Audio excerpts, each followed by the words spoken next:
You have never, not once in your life, lost an argument because you didn't have enough information. Think about that for a second. Every time someone didn't listen to you, didn't take you seriously, didn't give you the promotion or the respect or the simple acknowledgement you'd earned, it wasn't because you lacked facts. You had facts. You probably had too many facts. You came in with facts like a person moving into a studio apartment with furniture for a 4-bedroom house. And still, nothing moved. Here's what's actually happening. Communication isn't a content problem. It's a psychology problem. The words you choose represent maybe 10% of your actual influence in any given interaction. The other 90% is operating underneath the conversation. In tone, in posture, in timing, in the subtle signals your nervous system broadcasts, whether you authorize them or not. This is the part nobody tells you when they say, work on your communication skills. They mean vocabulary, clarity, maybe eye contact. They don't mean the deeper architecture, the psychological mechanics that determine whether people trust you before you've said anything worth trusting. That architecture is what this book is about.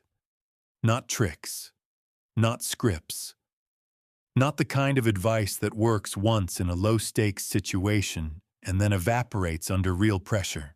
This is about understanding why humans respond the way they do, and using that understanding to communicate in ways that actually land. The good news is that none of this is fixed.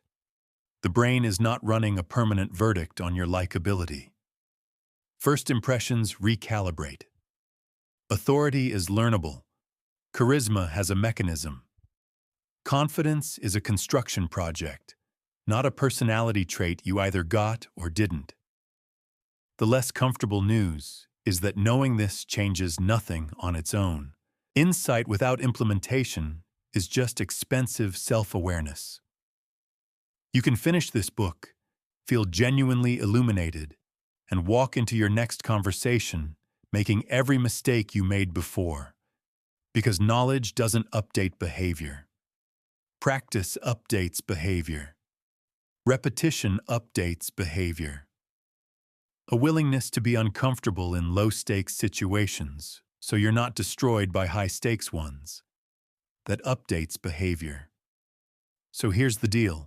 Read this the way you'd study something you actually intend to use. Not passively. Not for the validation of recognizing yourself in the examples. For the specific, uncomfortable purpose of changing what happens when you open your mouth. Because you already know how to talk. What you're here to learn is how to be heard. Before we begin, if you're done waiting for motivation to find you, hit like. Not for me, for you. And subscribe only if you're serious about building the version you keep talking about. Chapter 1. The 7 Ways You Wreck Yourself Before You Speak. The conversation hadn't started yet, and you'd already lost it. Not because of anything dramatic. No visible panic, no obvious mistake. You just walked in carrying a particular energy.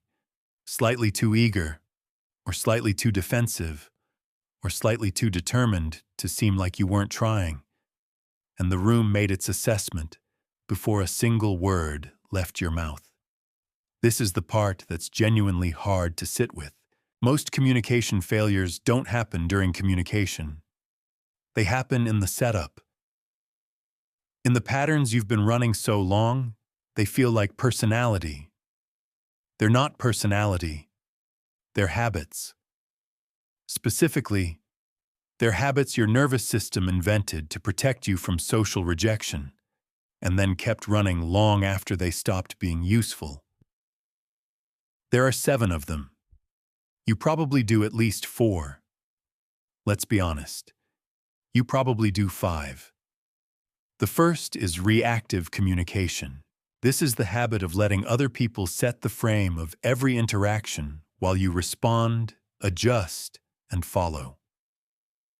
Reactive communicators don't lead conversations. They survive them. They wait to see what the room wants before deciding what they think.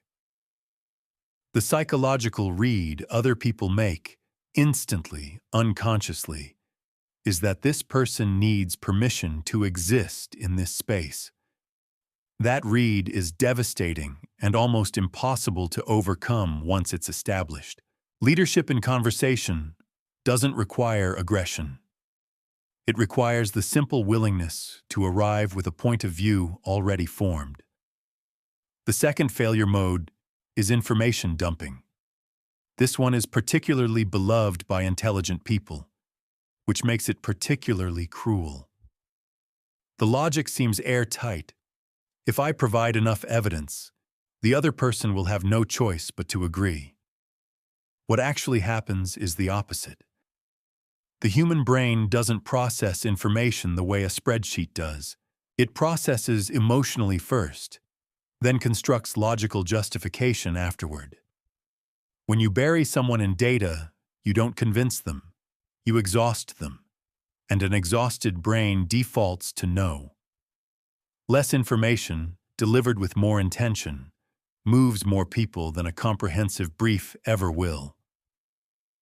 The third is emotional leakage. Your internal state is not as private as you think. Anxiety raises vocal pitch.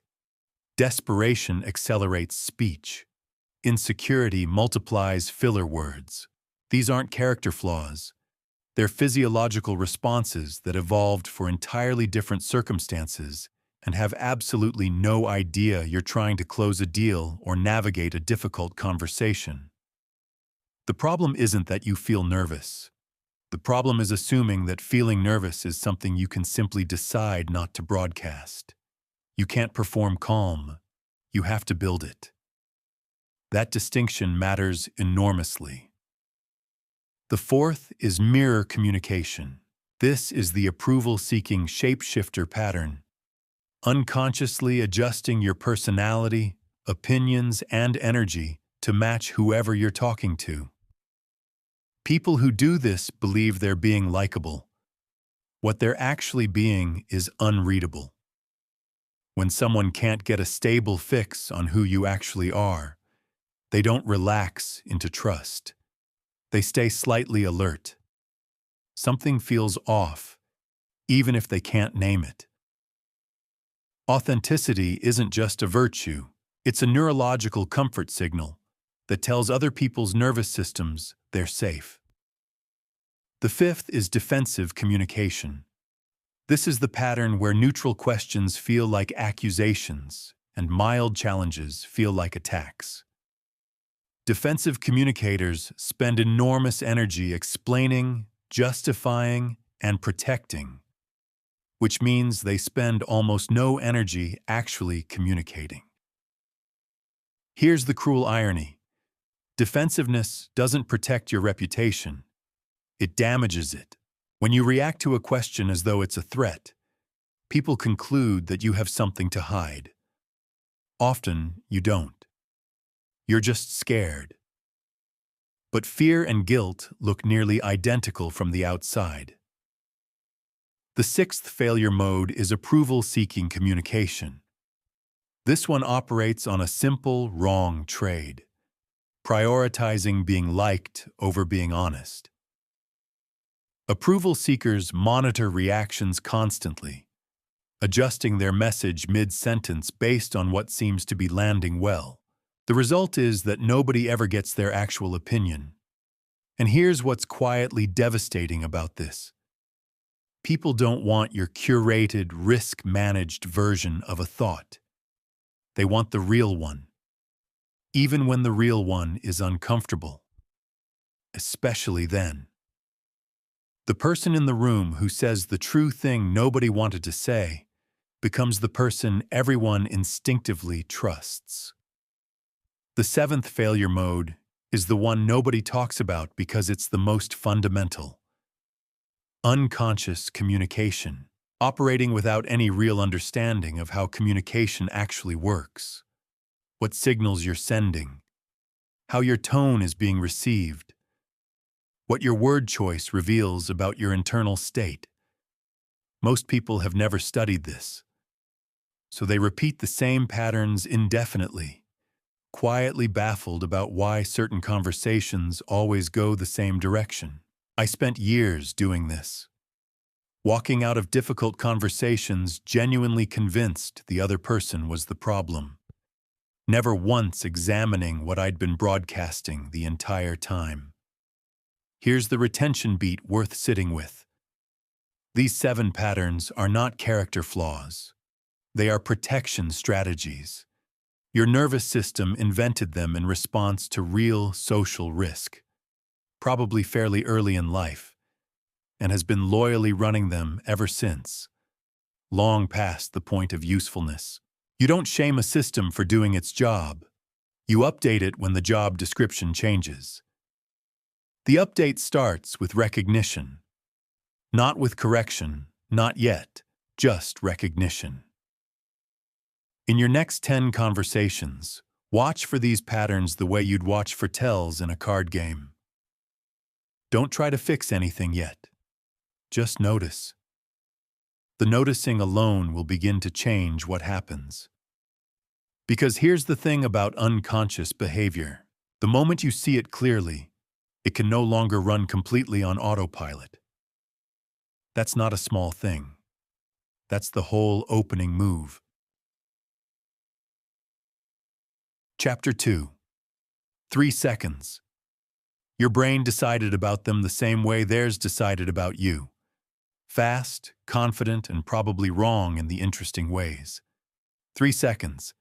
That's the window. Not 3 minutes, not 30 seconds. 3 seconds for the human brain to generate a comprehensive first assessment of another person's competence, status, trustworthiness, and threat level. This isn't rudeness. It's neuroscience. The brain is running threat detection software that evolved over millions of years and has absolutely no interest in being fair. The uncomfortable part isn't that people judge you this fast. The uncomfortable part is how accurate those judgments often are, and how resistant they are to revision once formed. Understanding first impressions as a system changes your relationship to them entirely. You stop dreading them and start designing them. The first channel is physical presence, and it operates before you speak a single word. Presence is not size or attractiveness or conventional authority. It's spatial confidence. The body's silent answer to the question, does this person believe they belong here? Confident people move deliberately. They don't rush. They don't make themselves physically smaller to accommodate other people's comfort. They occupy space in a way that signals, not aggression, not dominance, simply, I have every right to be in this room. Posture is the fastest variable you can change with immediate results. Not rigidity, alignment.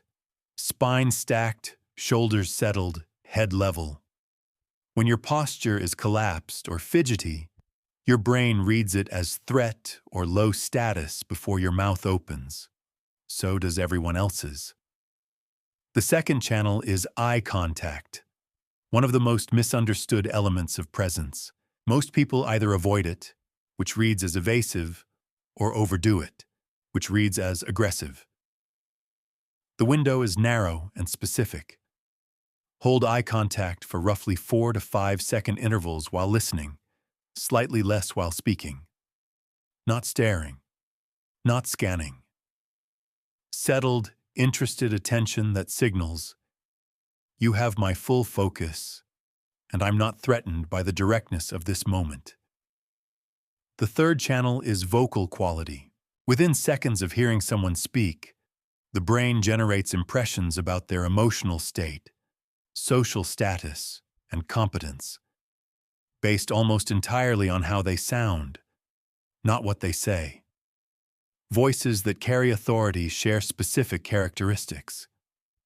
Breath support that creates a full, settled tone. Controlled pace. Appropriate volume. Varied intonation. These aren't performance choices. They're physiological outputs of a calm, confident internal state. The fastest way to undermine vocal authority is uptalk, the habit of ending declarative statements with rising intonation that turns them into questions. It is extraordinarily common and extraordinarily expensive. Every statement delivered as a question quietly requests permission to have an opinion. That request gets answered over and over with diminished credibility. The fourth channel is your opening words. The primacy effect is real. People remember the first thing they hear disproportionately, and it colors everything that follows. Weak openings apologize for existing. They begin with, "I'm not sure if this is right, but," or "sorry to interrupt," or 3 sentences of pleasantry before arriving at the actual point. These openings don't signal humility. They signal that the speaker doesn't trust their own right to take up conversational space. Strong openings are direct. They arrive with something, a perspective, a question, a clear statement of purpose. They tell the room immediately, "This person has come here with something to contribute. Here's the retention beat." The brain forms first impressions through what researchers call thin slice judgments. It takes a tiny slice of available data and generates broad, confident predictions. Here's what's fascinating about that. The brain is not looking for perfection.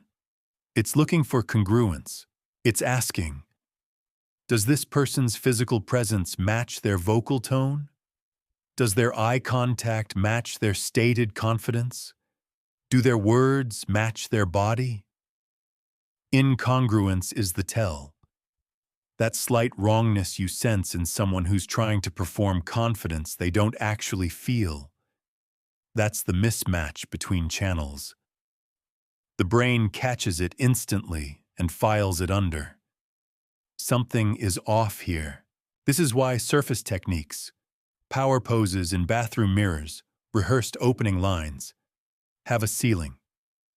They can't override genuine internal incongruence. Eventually, the channels leak the truth. The fifth channel is the one most people completely miss: emotional congruence.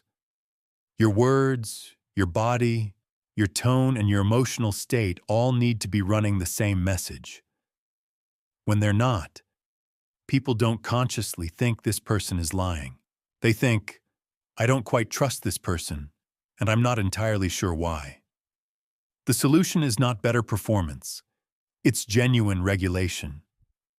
Developing actual calm, actual confidence, not as a mask, but as a practiced internal state. This is harder and slower than technique. It's also the only thing that actually works. 3 seconds. That's the window. And within it, you either walk in already or spend the rest of the conversation trying to recover. Design the entrance. The rest becomes significantly easier. Chapter 3: The Authority Paradox. Every person who has ever raised their voice to establish authority has, without exception, established the opposite. This is one of those things that's obvious in retrospect and completely invisible in the moment. You've watched it happen to other people. The manager who pounds the table and instantly loses the room. The person who talks over everyone and somehow becomes the least listened to voice present. You've recognized it clearly, and then, under sufficient pressure, you've done a version of it yourself. Because the instinct makes sense. Authority feels like it should be loud, forceful, impossible to ignore. The problem is that the human brain doesn't respond to force with deference. It responds to force with threat detection. And a brain in threat detection mode is not available for persuasion. Real authority does something different. It doesn't push. It pulls. It creates a gravitational field, that makes people orient toward you, not because you demanded it, but because something about your presence signals this person is worth listening to. Let's map the actual mechanism. The first component is emotional regulation under pressure. This is the single most powerful authority signal available to you, and the one most people abandon the moment they actually need it. When a situation becomes tense, most people's communication visibly changes. The voice tightens, the pace accelerates, defensiveness creeps in around the edges, and the room reads all of it as, this person is not in control of themselves. The inverse is devastating in its simplicity. When you remain genuinely calm in a moment that warrants stress, not performing calm, not suppressing emotion, but actually regulated, the room's assessment shifts immediately. If they're that steady right now, they must know something we don't. That's the unconscious red, and it's extraordinarily powerful. Emotional regulation is not emotional flatness. Authoritative people feel everything. They just process it before it exits their mouth. The second component is intellectual confidence, which is entirely different from arrogance, despite what insecure people would like you to believe. Arrogance is the performance of certainty to compensate for doubt. Intellectual confidence is the genuine product of having done the work. It shows up in how you present ideas, directly, without excessive qualification, and in how you respond to challenge. Not defensively, not dismissively. With genuine engagement that says, I've thought about this carefully. I'm open to better information, and I'm not threatened by the question. That combination, directness plus genuine openness, is remarkably rare. It reads as authority because it is authority. The third component is purposeful silence. Authoritative people don't fill space. They don't compulsively comment on everything, prove themselves in every exchange, or treat every conversational gap as an emergency. They contribute when they have something worth contributing, and remain quiet when they don't. This selectivity creates a specific effect. When someone speaks infrequently but consistently well, their words accumulate weight. When someone speaks constantly, their words become ambient noise, technically audible but neurologically filtered out. The room stops truly hearing them. Speak less, mean more. The math on this is not complicated. The fourth component is boundary clarity. This is where most people misunderstand authority. Boundaries aren't walls or punishments. They're information. They tell other people what you will and won't engage with, clearly and without drama. The key word is drama. Boundaries enforced with anger signal that the boundary matters more to your ego than your standards. Boundaries enforced calmly signal that the standard simply exists, and you're not emotionally invested in whether someone crosses it, because you already know what happens when they do. Calm consistency is the mechanism. Not aggression, not volume, just steady, reliable follow-through that makes the standard real. The fifth component is competence demonstration, the foundation everything else rests on. Real authority is ultimately backed by real ability. You can project presence, regulate emotion, and speak with precision, but if the work isn't there, the room eventually figures it out. Authority is not sustainable as a performance.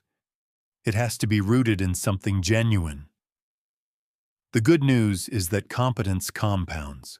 Every problem you solve, every commitment you fulfill, every situation you navigate well adds to the unconscious ledger other people keep on you. They may not articulate it, but they're tracking it. Over time, that track record becomes the most powerful authority signal available. Here's the retention beat. And this one tends to land with a particular kind of quiet force. The people most desperate to project authority are the ones who feel they lack it, and that desperation is precisely what prevents them from building the real thing. Real authority doesn't seek recognition. It creates conditions, delivers results, maintains standards, and then waits patiently, without anxiety, for the room to catch up. The sixth component is strategic vulnerability. This sounds paradoxical until you've watched it operate in real time. Leaders who acknowledge limitations, own mistakes, and ask for help when they genuinely need it. These people consistently command more respect than those who project infallibility. Because infallibility reads as performance. Performance erodes trust. Strategic vulnerability isn't emotional exposure. It's selective honesty, acknowledging the specific limitation relevant to the current situation, taking clear responsibility for it, and then moving directly toward what you're doing about it. It signals, I'm not managing your perception of me. I'm focused on the actual problem. That signal is worth more than any polished impression you could manufacture. Authority built on these components doesn't require maintenance. It generates itself quietly through every interaction until other people start using your name as a reference point in conversations you're not even part of. That's when you know it's real.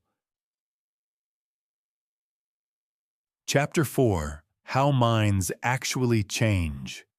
Nobody has ever been argued into genuinely changing their mind. They've only been argued into pretending they haven't. This is not cynicism. This is neuroscience. The human brain does not run a deliberate, logical decision-making process that evaluates evidence, weighs options, and arrives at rational conclusions. That's the story the brain tells about itself after the fact. What actually happens is faster, messier, and almost entirely emotional. Feelings first. Logic second. And the logic's primary job is to justify what the feelings already decided. This is why brilliant people with airtight arguments lose negotiations to charming people with mediocre ones. This is why more data rarely changes minds and sometimes actively hardens resistance. This is why you have watched someone receive conclusive evidence that they were wrong, absorb it completely, and then explain why it actually proved them right. The brain is not an evidence-processing machine. It's a meaning-making machine. And meaning is emotional before it is logical. Once you genuinely understand this, your entire approach to persuasion has to change. Not because logic is useless, it isn't, but because logic arrives last, and it needs an emotional invitation to get in the door. The first principle is motivation mapping. Before you attempt to move anyone toward anything, you need to understand what actually drives them, not what you think should drive them, not what they claim drives them in professional settings, but the real underlying current. Security, recognition, autonomy, connection, legacy, fear of specific failures, pride in specific achievements. These are the live wires. Everything else is surface. You find them by listening for what lights people up and what makes them contract. Watch what they defend most vigorously. Notice what questions they answer with unexpected length or emotion. People broadcast their motivations constantly. The gap is that most people aren't listening for them because they're too busy preparing their next argument. The second principle is rapport as infrastructure. People are only genuinely persuaded by people they trust, not people they find informative, not people they can't technically refute, people they trust. And trust doesn't come from competence alone. It comes from the sense that you actually give a damn about their interests, not just your outcome. Fake rapport is one of the most recognizable things in human interaction. The mirroring techniques, the strategic name-dropping, the performed interest. People feel it immediately, even if they can't articulate it. Authentic rapport is built by genuinely caring about someone's situation and making that obvious through your attention, your questions, and your willingness to modify your proposal when their needs actually require it. That last part is where most persuaders fail. They listen just long enough to find an opening, then return to their prepared argument. Genuine listening, the kind that changes your position when warranted, is rare enough that when someone experiences it, the trust response is almost automatic. The third principle is the story mechanism. Facts present information. Stories install it. A story creates a neurological experience. It activates sensory processing, emotional response, and memory encoding simultaneously in ways that abstract information simply doesn't reach. When you embed a key insight in a well-constructed narrative, you're not just communicating an idea. You're creating an experience that people remember, reference, and retell. Effective persuasion stories are not elaborate or dramatic. They're specific. They feature a recognizable situation, a clear tension, a decision point, and an outcome that the listener wants for themselves. The specificity is what makes them work. Vague stories generate vague responses. Concrete details create vivid mental simulation. And simulation is the brain's closest analog to actual experience. The fourth principle is preemptive resistance handling. Every person you're trying to persuade has objections. These objections don't disappear because you ignore them. They grow quietly into the dominant voice in the listener's head while you're still talking. Skilled persuaders name the likely objections before they're raised. This does several things simultaneously. It demonstrates that you understand the other person's perspective. It shows confidence. You're not afraid of the counter-argument. And it prevents the objection from becoming the thing they spend the conversation building toward. Addressing resistance isn't about overpowering it. Sometimes it means genuinely modifying your proposal. Sometimes it means acknowledging that your request isn't right for this person right now. That honesty, the willingness to say this might not be the right fit, is paradoxically one of the most persuasive things you can do, because it signals that your agenda isn't your only variable. The fifth principle is friction removal. Even genuinely convinced people don't always act. The gap between agreement and action is filled with friction, complexity, uncertainty, perceived risk, unclear next steps. Effective persuasion removes as much of that friction as possible before the person encounters it. You break large commitments into smaller ones. You make the first step absurdly easy. You eliminate ambiguity about what happens next. Here's the retention beat, the one that tends to reframe everything. The goal of persuasion is not to win. It's to create conditions in which the other person genuinely wants to move in your direction. That's a fundamentally different objective. Winning is about you. Conditions are about them. When you optimize for winning, you get compliance, temporary, often resentful, requiring maintenance. When you optimize for conditions, you get ownership. The person who feels they arrived at a decision themselves will defend it, sustain it, and credit it differently than someone who was argued into it. One more thing worth naming directly. Manipulation is not a more aggressive form of persuasion. It's a different activity entirely. Manipulation uses these same psychological mechanisms to move people toward outcomes that serve your interests at their expense. Persuasion uses them to help people make decisions that genuinely serve both parties. The distinction isn't technique, it's intent and alignment. The techniques are identical.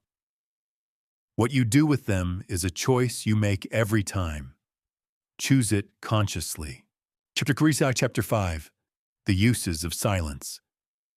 You are filling the silence right now, not out loud, but in your head.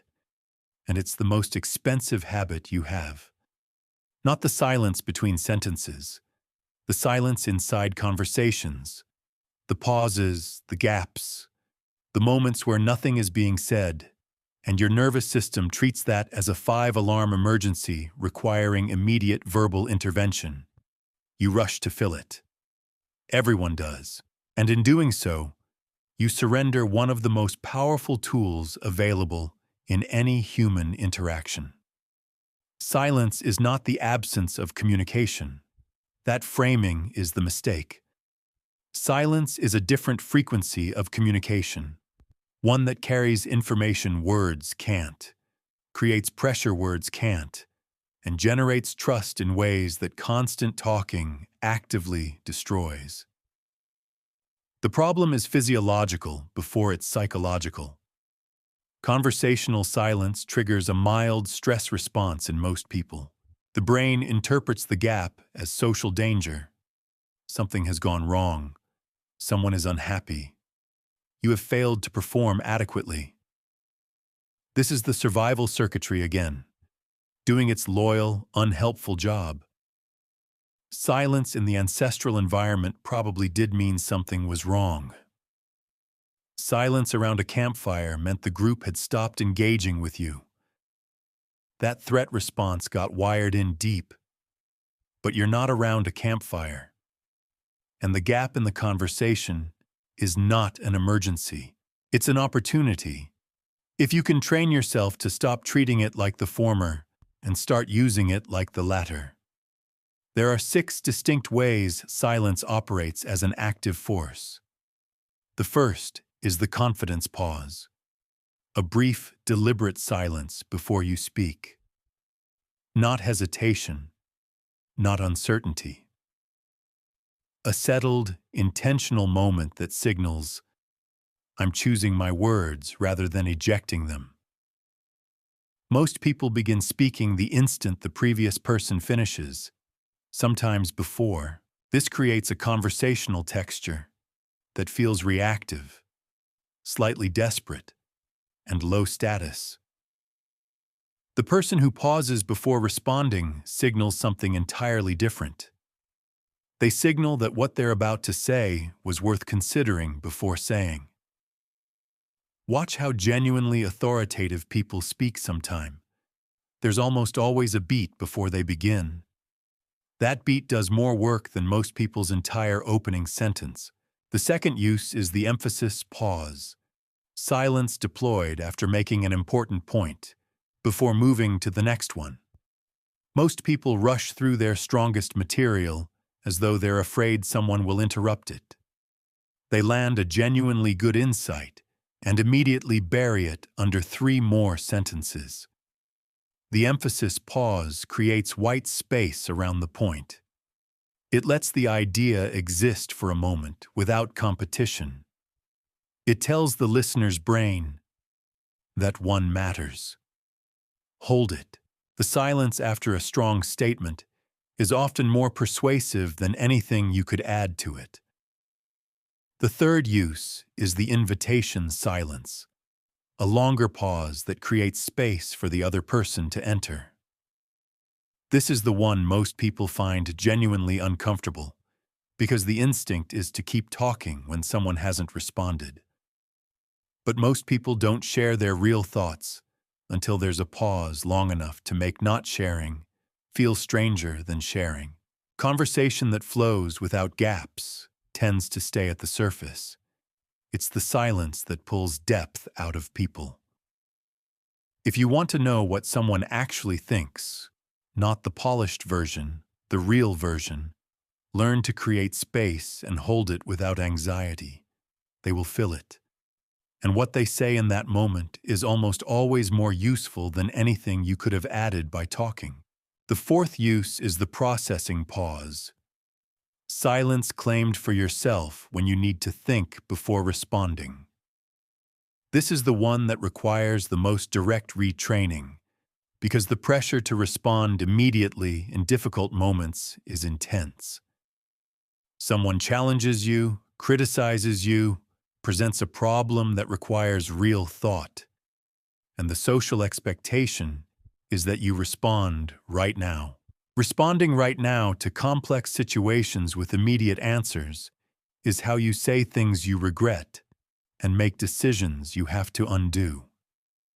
The processing pause is not weakness. It is a sophisticated signal. It tells the room, I take this seriously enough to think before I speak.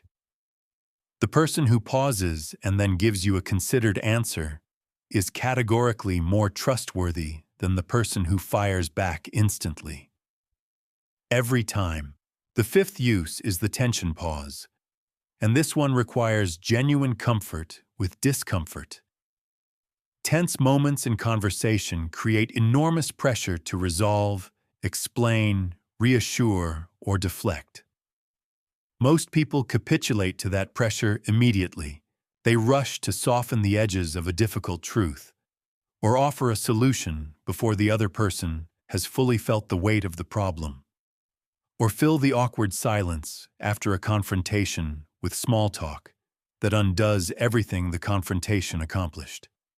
Sitting with tension is a skill. When you can hold a difficult moment without immediately trying to escape it, something interesting happens. The other person has to sit with it too, and often what happens in that shared discomfort is more productive than anything a quick resolution would have produced. Accountability emerges. Real feelings surface. Decisions get made that wouldn't have been made in the comfortable version of the conversation. The sixth use is the reflection pause, a moment of deliberate quiet near the end of an important discussion, before decisions are finalized or commitments are made. Most consequential conversations end slightly too fast. Everyone rushes toward resolution because the conversation has been effortful and the brain wants to declare it finished. The reflection pause slows that closing sequence down just enough for both people to review what was actually said, identify anything that needs clarification, and confirm that what they think they agreed to is what they actually agreed to. Agreements made in haste get interpreted differently. Agreements made after a moment of shared reflection tend to stick. Here's the retention beat, the one that tends to shift something fundamental. The reason silence is so powerful is precisely because it's so rare. We live in an environment of relentless noise. Every medium, every platform, every social interaction has been optimized to eliminate gaps, fill pauses, and maintain constant stimulation.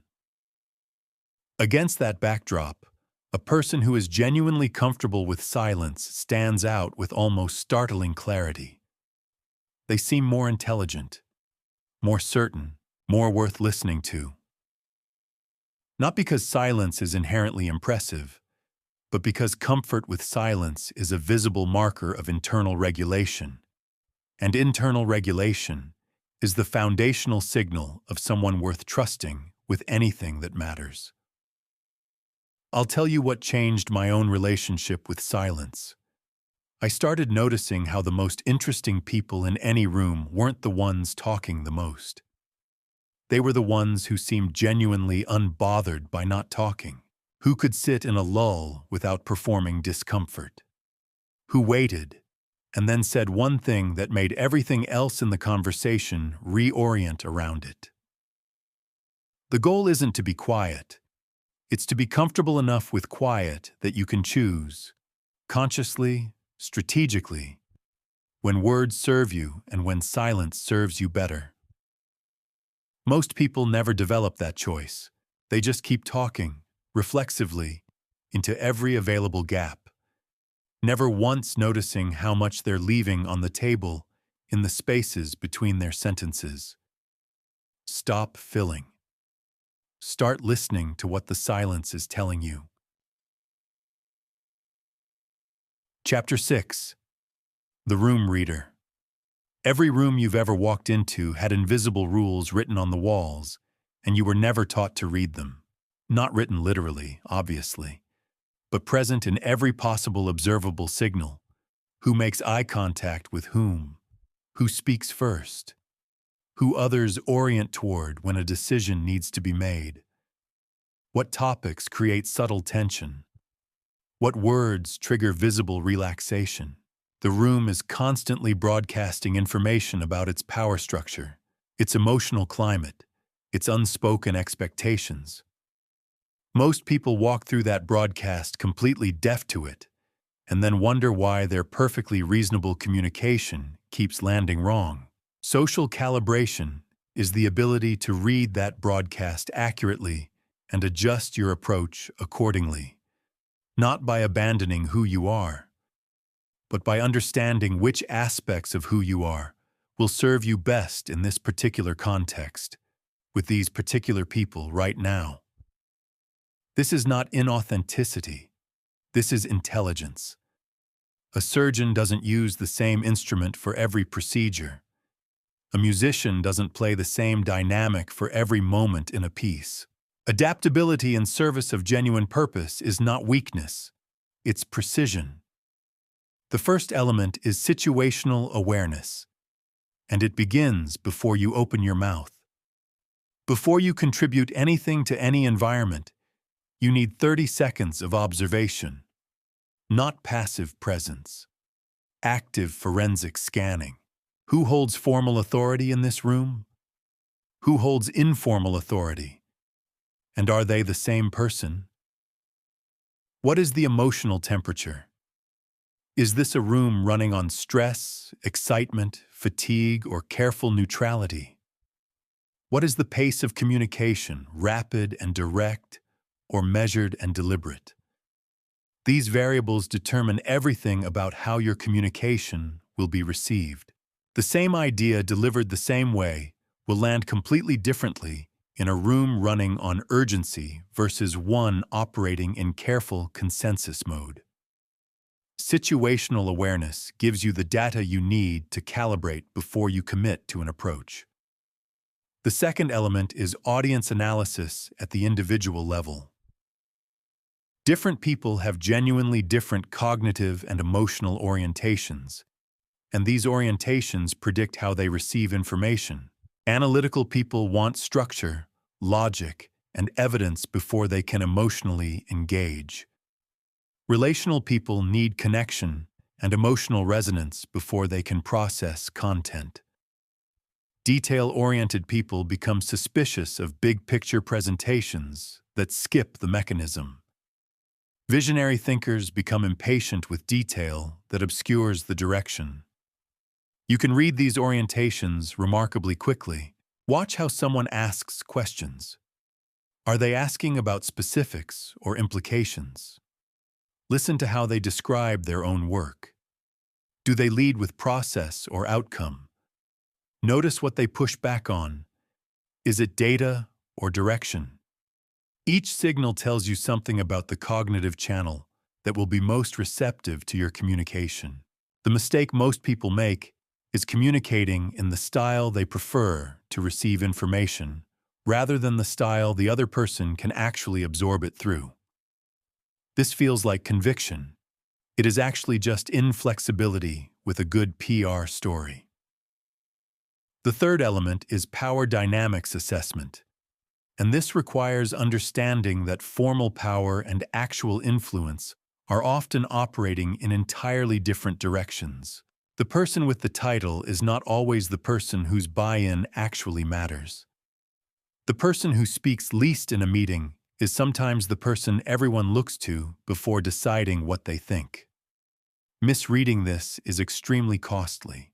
Effective power mapping means watching the room for referential behavior, Who do people look at when something uncertain gets said? Who gets asked for their opinion after the fact? Whose silence, when they could be speaking, creates tension? These are the actual decision nodes. And communicating well with the formal hierarchy while missing the informal one is how smart people lose influence they never realized they were competing for. The fourth element is cultural competence, which operates at multiple levels simultaneously. There's organizational culture, the unwritten rules about directness, hierarchy, risk tolerance, and what constitutes appropriate challenge versus insubordination. There's industry culture, the norms, the vocabulary, the specific values that distinguish insiders from outsiders. There's team culture, the particular personality of this specific group of people who have developed their own communication patterns through shared history. Misreading any of these layers produces the specific feeling of being technically correct but socially wrong, which is almost as damaging as being actually wrong, and considerably more confusing. Cultural competence is developed primarily through observation of successful people in a given environment, not mimicking them, observing what they do, extracting the underlying principle, and translating it into your own authentic expression. The fifth element is emotional intelligence calibration. Every environment has an emotional tone, and your communication needs to meet that tone before it can move it. Walk into a high-stress situation with casual energy, and you signal disconnection. You clearly don't understand what's at stake. Walk into a celebratory moment with analytical gravity, and you become the person who kills the room. Neither of these is about suppressing your personality. They're about reading what the situation needs and orienting toward it. Here's the retention beat that tends to produce the most discomfort in people who are genuinely good at their work. The most common social calibration failure among intelligent, competent people is using the same register in every situation. They communicate with everyone the way they communicate with people they respect. Directly, substantively, without much social preamble. This works beautifully in some environments. In others, it reads as cold, dismissive, or arrogant. Not because they are any of those things, because they haven't calibrated for the room they're actually in. The sixth element is strategic flexibility. This is the distinction that matters most and gets misunderstood most. Calibration is not the same as capitulation. You are not changing what you believe. You are not abandoning your positions. You are not performing different personalities for different audiences. You are selecting from your genuine range of expression. More analytical here, more relational there. More direct in this context. More collaborative in that one. To communicate effectively across genuinely different environments. Think of it as access rather than performance. The inflexible communicator has a narrow range and uses all of it everywhere. The calibrated communicator has a wide range and chooses from it deliberately. The seventh element is real-time adjustment. Reading the room isn't a one-time assessment at the beginning of a conversation. It's a continuous monitoring process that tracks feedback and updates strategy throughout. People's energy changes mid-conversation. A question lands wrong and the temperature drops 3 degrees. An unexpected piece of information changes the power dynamic. Someone who was engaged becomes distracted. These signals are visible if you're watching for them, and invisible if you're too focused on executing your prepared approach to notice. Real-time adjustment requires the particular kind of confidence that doesn't need to stick to the plan. The plan was always a starting point. The actual conversation is the real game. Walk in ready, then pay attention to what the room actually needs, rather than what you prepared to deliver. Those two things are not always the same. The communicator who can tell the difference and act on it without losing composure is the one the room remembers. Chapter 7. The Confidence Construction Project. Confidence is not a feeling. It's a filing system. Specifically, it's the brain's running catalog of evidence that you can handle things. Every difficult situation you've navigated, every uncomfortable conversation you've survived, every skill you've built through actual practice. These get filed. And when you enter a new challenging situation, the brain runs a quick search. Do I have evidence that I can handle something like this? If the file is full, you feel confident. If it's thin, you don't. And no amount of telling yourself to feel differently will override what the evidence actually says. This is the fundamental problem with virtually everything you've ever been told about building confidence. The advice tends to be attitudinal. Think differently, believe in yourself, fake it until you make it. These instructions are offered to a brain that runs on evidence. The brain is not impressed by instructions. It wants the file. The first distinction worth making is between outcome-based confidence and process-based confidence, because these are not the same thing, and only one of them is actually worth building. Outcome-based confidence depends on things going well. When you win, you feel confident. When you lose, you don't. This creates a confidence level that is essentially a lagging indicator of your recent results, which means it's highest when you need it least and lowest when you need it most. It's fragile by design. It requires the world to cooperate. The world is famously unreliable on this front. Process-based confidence is different. It's rooted not in whether outcomes go your way, but in your trust that you have the skills and the character to handle whatever actually happens. It's the difference between, I know this will work, and I know I can navigate whatever this becomes. The first depends on conditions. The second depends only on you. Building process-based confidence requires building the actual capacities it rests on. There are no shortcuts here. But there is a clear construction sequence. The first component is competence, and this needs to be said plainly, because the self-help genre has spent decades trying to convince people that confidence can substitute for ability. It cannot. Not for long. Competence is the load-bearing wall of the entire structure. Everything else is finishing work. Competence is built through deliberate practice focused specifically on your weaknesses, not your strengths. Most people practice what they're already good at because it feels productive and it feels good. But your confidence ceiling is set by your weakest relevant skill, not your strongest. The person who is excellent at presenting ideas but falls apart in challenging Q&A will be undermined by that gap exactly when it matters most. Deliberate practice means identifying the specific scenarios that expose your limits and practicing those scenarios directly, repeatedly, with feedback, until they stop feeling like exposure and start feeling like familiar ground.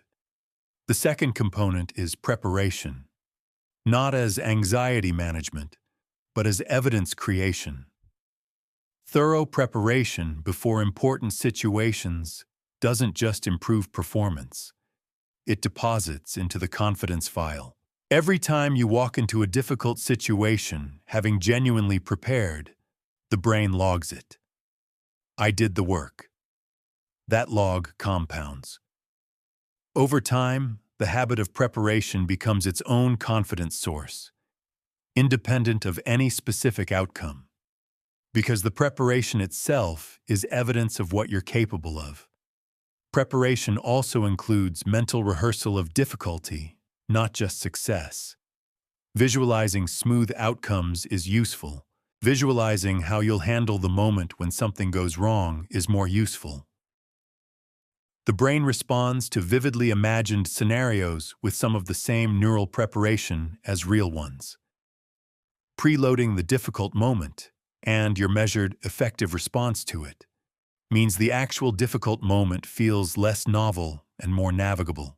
The third component is evidence accumulation, and this requires active attention because most people are systematically better at cataloging failures than successes. The brain has a negativity bias built in.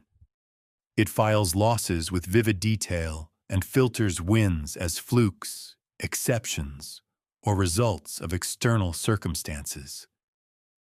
You got lucky. Anyone could have done that. It was easier than it looked. This is not modesty. It's a miscalibration that actively prevents confidence from building on the foundation it's earned. Building real confidence requires deliberately noting evidence of your capabilities, not to inflate your self-image, but to give the evidence-scanning brain accurate data to work with. Here's the retention beat that tends to produce a quiet, slightly uncomfortable recognition. The reason most people's confidence doesn't grow despite years of experience is that they've been accumulating evidence they're not counting. They've handled hundreds of difficult situations, developed genuine capabilities, navigated real complexity, and filed almost none of it. The evidence exists. The filing system is broken.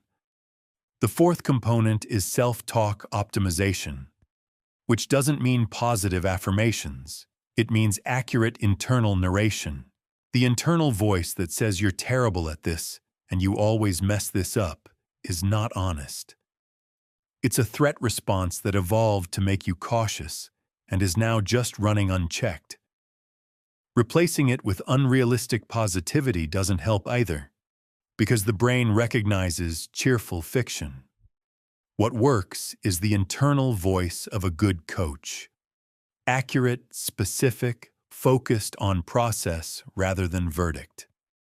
Not "this is going great, but here's what I can adjust." Not "I'm terrible at this, but this specific thing needs more practice." The goal is calibrated self-assessment, neither harsher nor gentler than the actual evidence warrants. The fifth component is physiological management. The mind-body connection in confidence is direct and underutilized. Confident posture doesn't just project confidence outward, it generates it inward. Controlled breathing doesn't just appear calm, it creates calm through genuine physiological regulation of the stress response. Deliberate, purposeful movement doesn't just read as certain, it produces actual neurochemical changes that support certainty. This isn't pseudoscience. It's the mind-body feedback loop running in a useful direction rather than an unhelpful one. Most people let their physiology respond to their emotional state. Skilled confidence builders run it the other way, using physical practice to influence the emotional state directly. The sixth component is progressive challenge.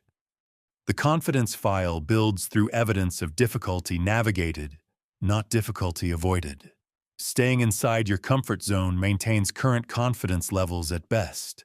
Real growth requires the systematic, deliberate choice to enter situations that are slightly beyond current capability, where failure is genuinely possible, where the outcome is uncertain, where you will have to draw on everything you've built. Each time you navigate one of those situations, not perfectly, but effectively, the file gets thicker. Each time you survive a difficulty you weren't sure you could handle, the ceiling rises. The seventh component is identity alignment. Perhaps the most foundational and the most commonly skipped. Confidence built on a foundation that contradicts your actual values is structurally unstable. It requires constant maintenance. It collapses under pressure.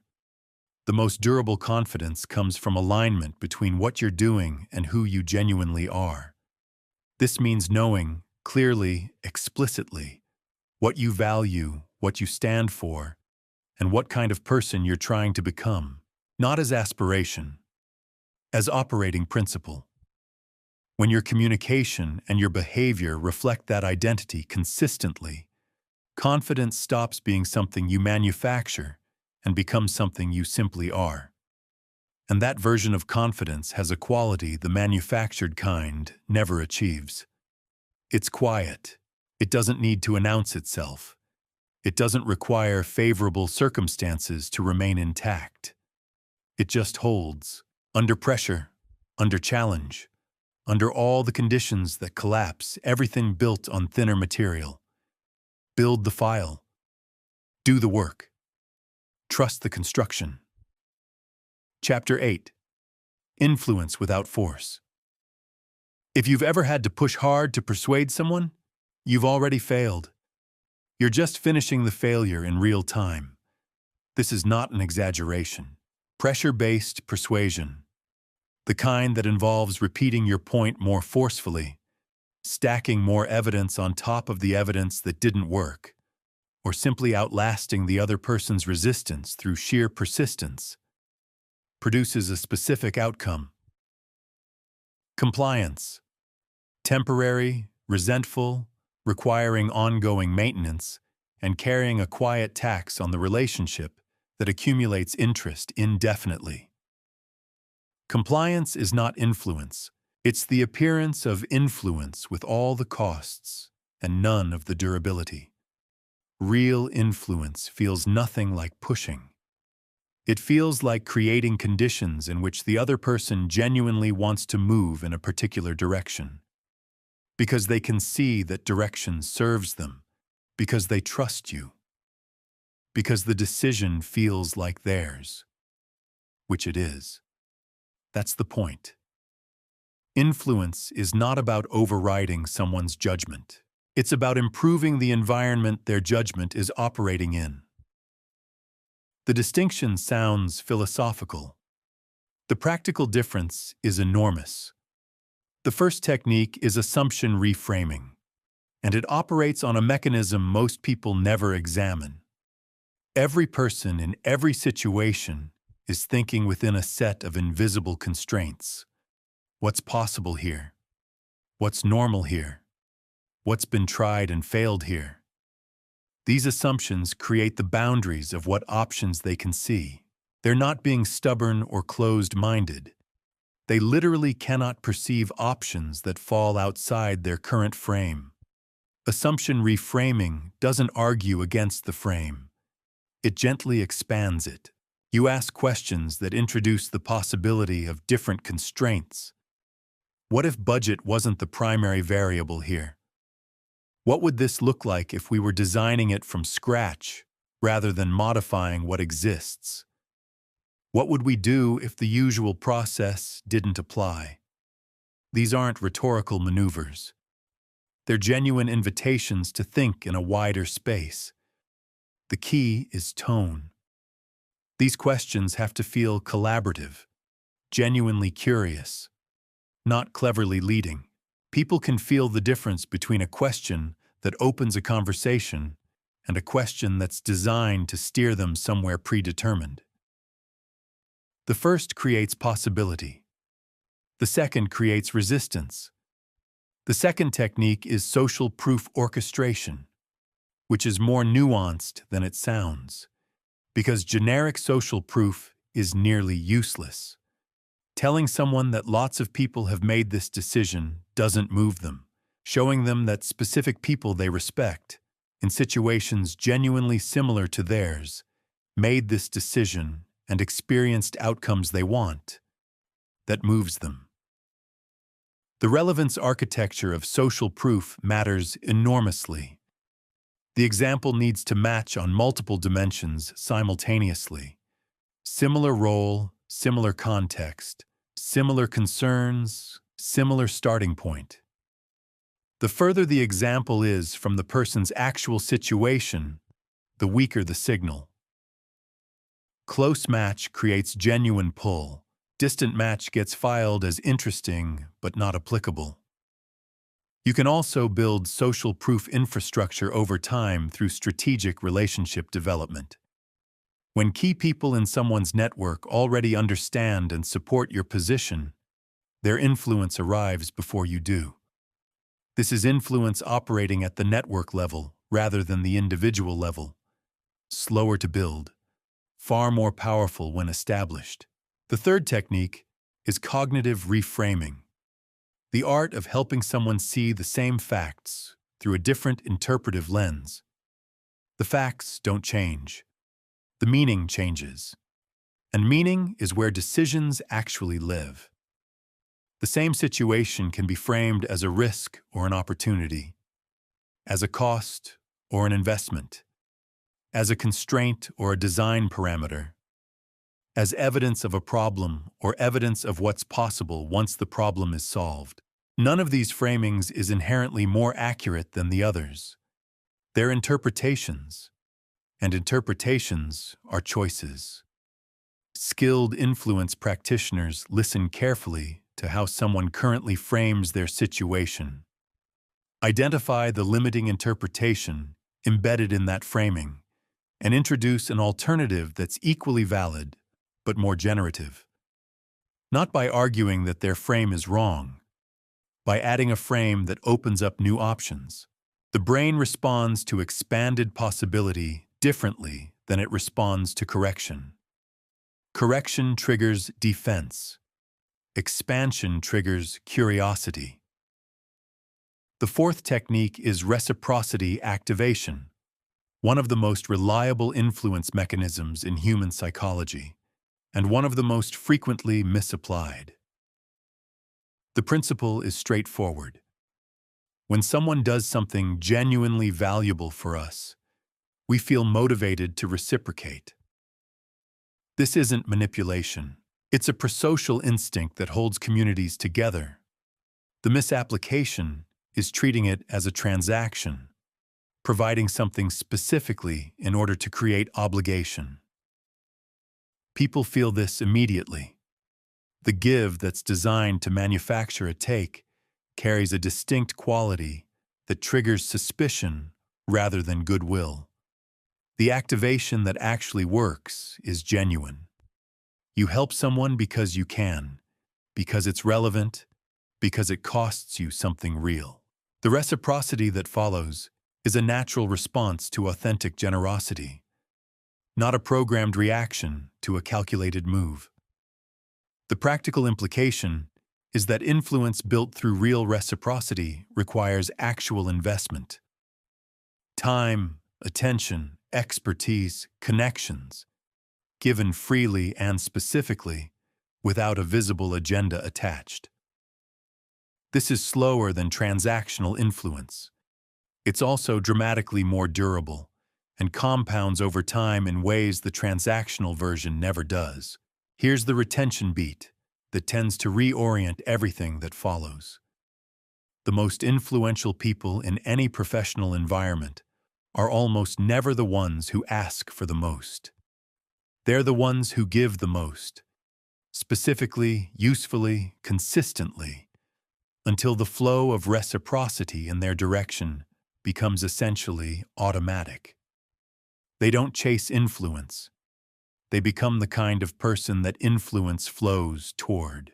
The fifth technique is consistency leveraging, which works by connecting your proposal to commitments, values, or positions the other person has already publicly established. People have a deep psychological need to remain consistent with their prior statements. Once someone has taken a position, deviating from it requires not just a new decision, but a public revision of their identity. That's a high bar. Most people won't cross it without significant cause. The ethical application of this principle means finding genuine connections between your proposal and their authentic commitments. If someone has publicly prioritized team development, show them how your proposal serves that priority. If they've established certain values, demonstrate the alignment. You're not trapping them with their own words. You're helping them see how moving forward is consistent with who they've already said they are. The operative word is genuine. Manufactured consistency, artificially constructed connections between their position and your agenda, gets recognized and produces the opposite of the intended effect.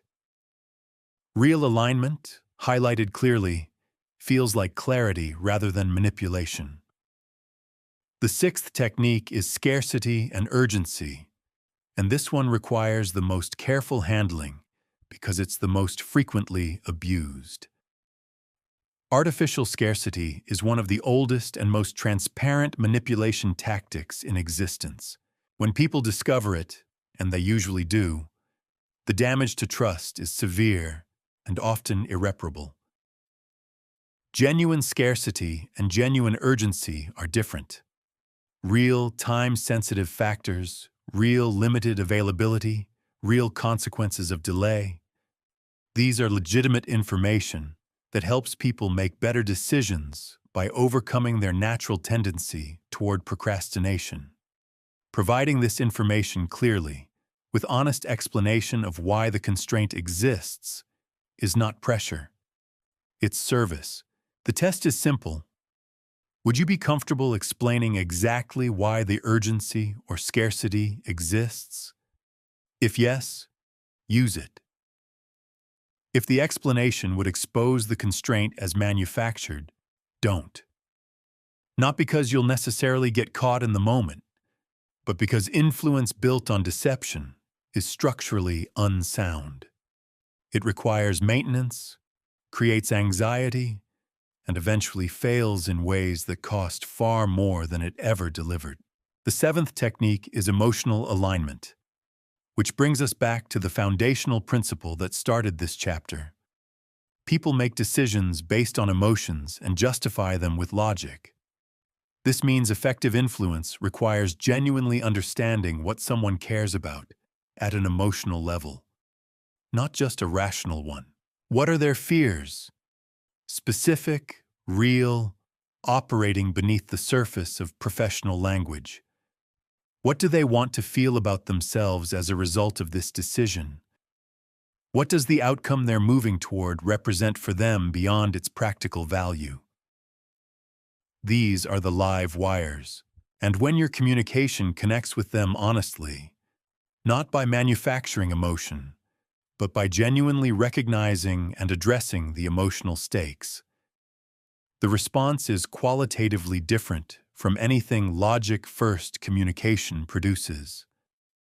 Emotional alignment requires you to care about the other person's experience, not just their decision. That caring has to be real, and when it is, it solves most of the problems that techniques are usually deployed to compensate for. Influence without force isn't a collection of clever techniques. It's a fundamentally different relationship with the people you're trying to move. One built on genuine understanding, authentic generosity, and the patient creation of conditions in which cooperation becomes the natural outcome. Push less, build more. The results take longer and last indefinitely. Chapter 9. When everything goes wrong. You don't find out what kind of communicator you are when things are fine. Anyone can appear competent, calm, and persuasive when the meeting is running on schedule, the numbers are good, and nobody is asking hard questions. That's not communication skill. That's favorable conditions. The actual test, the one that separates the people who have built something real from the people who have built something that looks real, is what happens when the situation deteriorates and the pressure arrives. Crisis communication is not a specialized niche skill for emergency managers and PR professionals. It's the revealing examination that every communicator eventually faces, in one form or another. The project that collapses, the relationship that fractures, the moment when what you prepared for is not what actually happened. How you perform in that moment determines more about your reputation than every smooth interaction that preceded it. Because people don't actually remember your best moments as clearly as you think they do. They remember your worst and whether you held. The first principle is emotional regulation under pressure, and it deserves direct treatment rather than gentle euphemism. When crisis arrives, most people's communication deteriorates in specific, predictable ways. The voice tightens. Defensiveness emerges. Information gets withheld. Blame gets distributed. Reassurances get offered that nobody believes. All of this happens because the person at the center is managing their own fear rather than managing the situation. Your emotional state in crisis is not a private matter. It is the primary signal everyone around you is reading to assess how serious the situation actually is. If you are visibly frightened, they become frightened.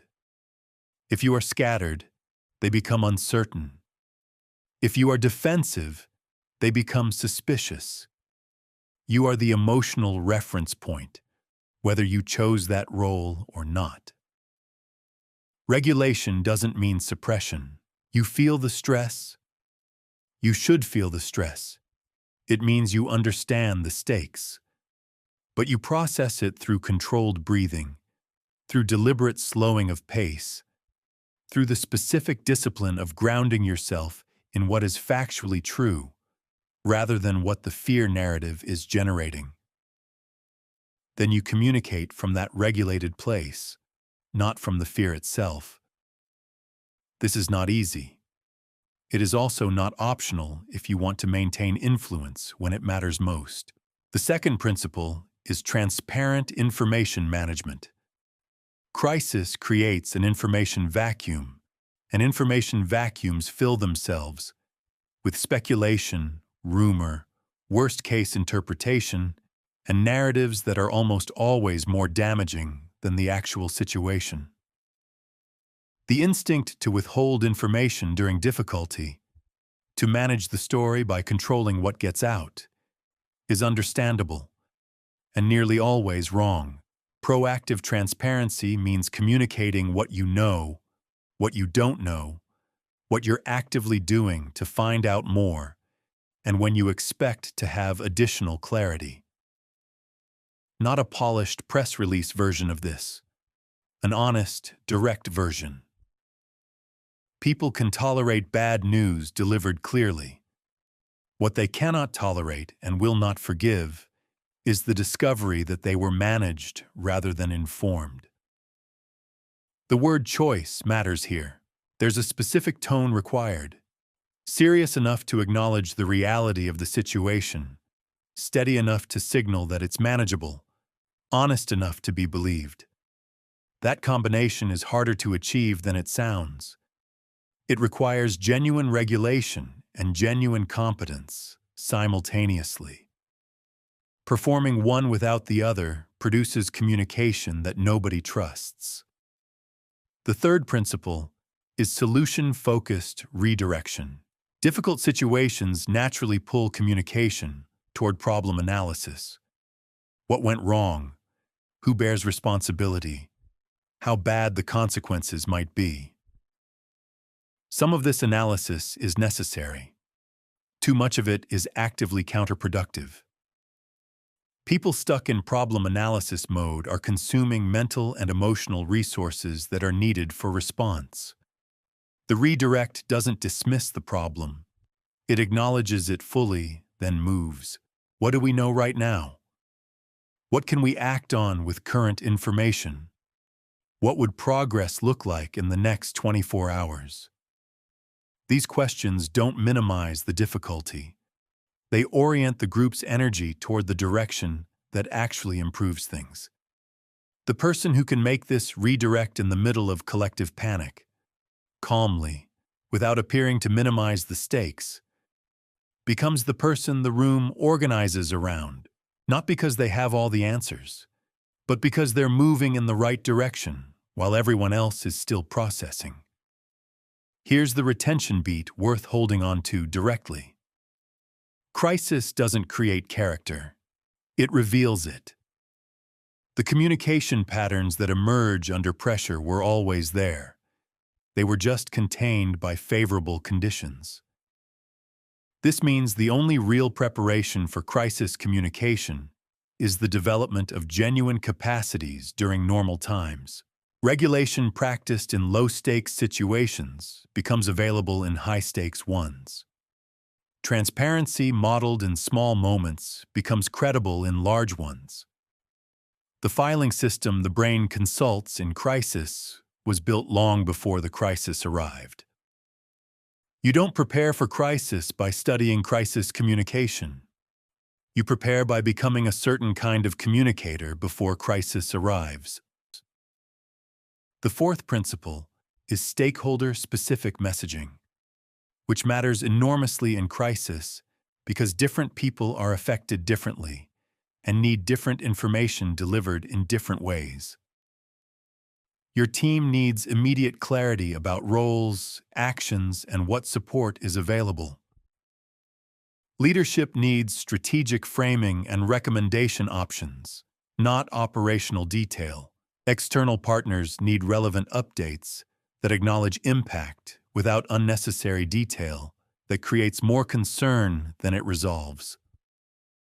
The failure mode here is uniform communication, sending the same message to everyone because differentiation takes effort you don't feel you have during a crisis. This produces a specific problem.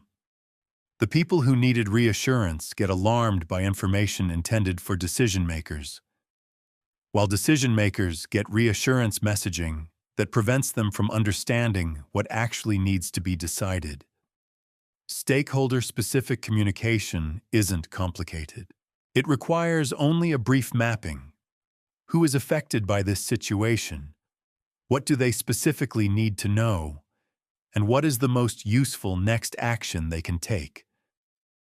30 seconds of that analysis before communicating saves considerable damage afterward. The fifth principle is decisive communication, making and communicating decisions clearly in conditions of genuine uncertainty. This is where many intelligent, thorough people fail under pressure. Their standard for certainty before deciding is calibrated for normal conditions, where gathering more information is low cost and delay is manageable. In crisis, those conditions don't apply. Delay has costs. Uncertainty is the baseline, not a reason to wait. Decisive crisis communication means stating what you're deciding, explaining the reasoning clearly enough for others to trust it, assigning responsibility with specific timelines, and establishing how you'll reassess as new information arrives. You're not pretending to have certainty you don't have. You're demonstrating that you can act effectively without it. That demonstration is its own form of authority. The sixth principle is reputation management through behavior, not messaging. How you handle crisis is, over time, far more reputation-defining than how you communicate about handling it. People remember whether you were honest when honesty was costly, whether you followed through on commitments made under pressure, whether you treated people well when resources were scarce and stress was high, whether your behavior during difficulty was consistent with your behavior during ease. The communications you craft during crisis matter. The actions behind those communications matter more. Reputation built on both, consistent behavior plus honest communication, is essentially indestructible. Reputation built on good messaging over inconsistent behavior is a liability waiting to be exposed. The seventh principle is relationship deepening through adversity. This is the one that most people miss completely, because they're focused on surviving the crisis rather than recognizing what it makes possible. When you handle difficulty well, transparently, decisively, with genuine concern for everyone affected, people who witness it develop a quality of trust that favorable conditions can never generate. They have seen you hold under real pressure. That evidence is filed permanently. It changes how they talk about you when you're not in the room. It changes how much access they give you, how much they advocate for you, how much latitude they extend you in future difficulties. Crisis, handled well, doesn't damage relationships. It cements them. The question is not whether the difficulty will arrive. It will.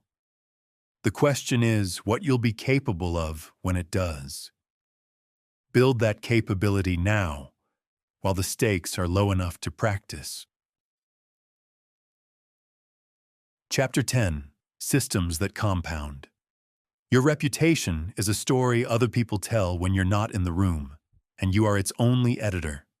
Not by managing perceptions, not by controlling narratives or curating appearances, by being consistently, reliably, recognizably yourself across enough interactions, over enough time, that the story other people tell about you becomes accurate and useful. This is the part of communication that most books skip entirely. They teach you how to perform in individual moments. The presentation, the difficult conversation, the negotiation, the first impression. These things matter, but they matter the way individual brushstrokes matter in a painting. What actually creates lasting influence is the accumulated pattern, the consistent signal, the story that forms not from a single conversation, but from the dozens, hundreds, thousands of smaller interactions that build the architecture of how people understand and categorize you.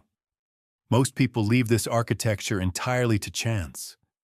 They show up, interact, perform reasonably well or reasonably poorly depending on the day, and assume that their reputation is essentially the average of their outcomes. It isn't. It's the pattern their behavior implies, the consistent themes that emerge across contexts, the qualities people reliably observe regardless of the specific situation, and patterns can be designed.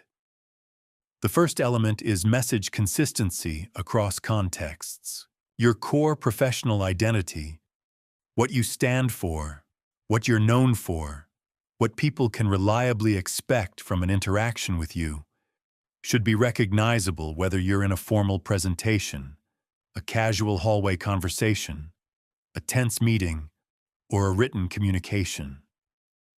Not identical in tone or register. Consistent in substance and character. This requires actually knowing what your core identity is. Most people have never explicitly articulated this. They know roughly what they do and vaguely what they value, but they haven't identified the specific qualities they want to be consistently associated with.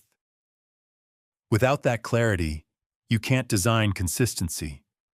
You just react to each situation individually and hope the pattern that emerges is useful. Identify 2 or 3 qualities you want to be reliably associated with. Genuine qualities. Things that reflect who you actually are at your best. Not aspirational performances you can't sustain. Then ask, in each significant interaction, am I expressing these? Am I communicating in a way that reinforces these associations? Over time, this deliberate reinforcement builds a reputation that precedes you, that opens doors and creates opportunities before you've said a word in a new room. The second element is relationship mapping. Influence flows through networks, not just through individual interactions. Understanding who influences whom in your professional environment and developing authentic relationships with the key nodes in that network creates influence that multiplies rather than simply adds. Relationship mapping involves identifying not just formal hierarchies, but informal influence structures. Who do people consult before forming opinions? Whose endorsement changes the room? Whose skepticism creates drag on good ideas? These are the nodes, and building genuine relationships with them through consistent value provision, authentic interest, and reliable follow-through means your influence has reached beyond the rooms you physically occupy. The operative word, as always, is genuine. Strategic networking that treats relationships as leverage points produces exactly the kind of connection that doesn't hold when it matters. People know when they're being cultivated for access rather than genuinely valued. The relationship that survives pressure, advocates for you in difficult moments, and amplifies your influence over time is built on actual mutual investment. The third element is expertise positioning, becoming known for something specific and valuable rather than being generally competent at many things. Generalists are useful. Specialists are sought. The person who is identified as the definitive perspective on a particular problem or domain attracts a qualitatively different kind of influence than the person who is known to be broadly capable. Expertise positioning requires a deliberate choice about where to concentrate your development and your communication. What problems do you solve better than most people around you? What knowledge do you have that others consistently find valuable? Where do people come to you specifically, rather than to the group generally? These are your positioning signals. Amplifying them through consistent communication, through sharing insights, through helping others with exactly these capabilities, builds a reputation architecture that compounds over time. The fourth element is feedback integration. Systematic influence building requires honest, regular assessment of your communication effectiveness. And most people avoid this with remarkable creativity. They don't ask for feedback because they don't want to hear what the feedback says. They interpret silence as approval. They remember positive responses and forget neutral or negative ones. This is expensive. The gap between how you think you're communicating and how you're actually landing is real and often significant.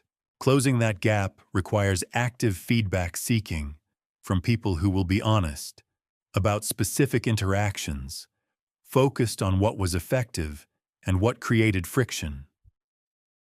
Not general performance assessment, specific communication feedback. The discomfort of accurate feedback is finite. The cost of operating on inaccurate self-assessment compounds indefinitely.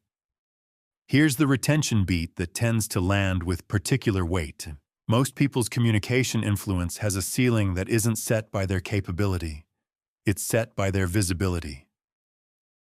Genuinely excellent communicators who never put themselves in positions to demonstrate that excellence remain invisible to the people who could most benefit from knowing them.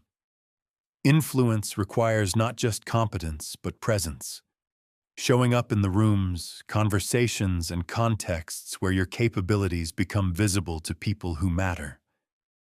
This isn't self-promotion, it's participation, volunteering for the presentation that nobody else wants to give, taking the visible role in the difficult project, writing the piece that shares what you've learned, speaking in the meeting when you have something worth saying.